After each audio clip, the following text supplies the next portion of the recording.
नमस्कार दोस्तों, मेरे YouTube चैनल पर आपका हार्दिक स्वागत है।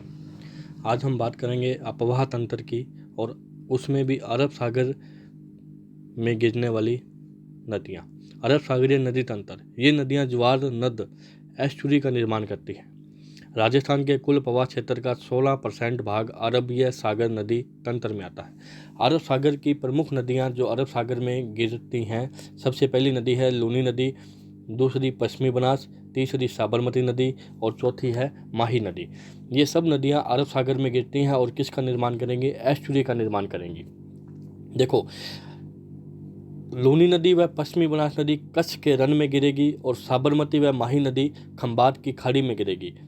खंबात की खाड़ी में गिरने का जो पहचानने का तरीका है वो ये है कि मैं साबरमती में मैं आता है और माही में मैं आता है और खंबात में भी मैं आता है, तो ये दोनों नदियाँ खंबात की खाड़ी में गिरेंगी।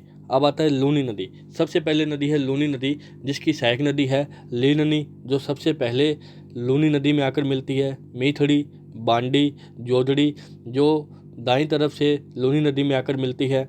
सूकड़ी, जवाई नदी जो सबसे लंबी सहायक नदी इसकी लूनी नदी की सहायक नदी है। सागी सबसे अंत में मिलती है।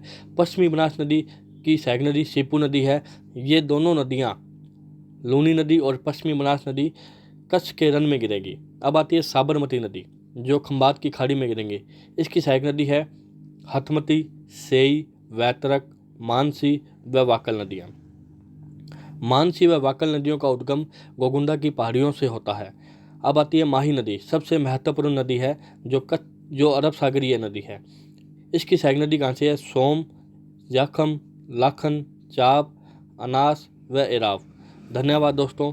अगले भाग में हम बंगाल की खाड़ी में गिरने वाली नदियों की बात करेंगे।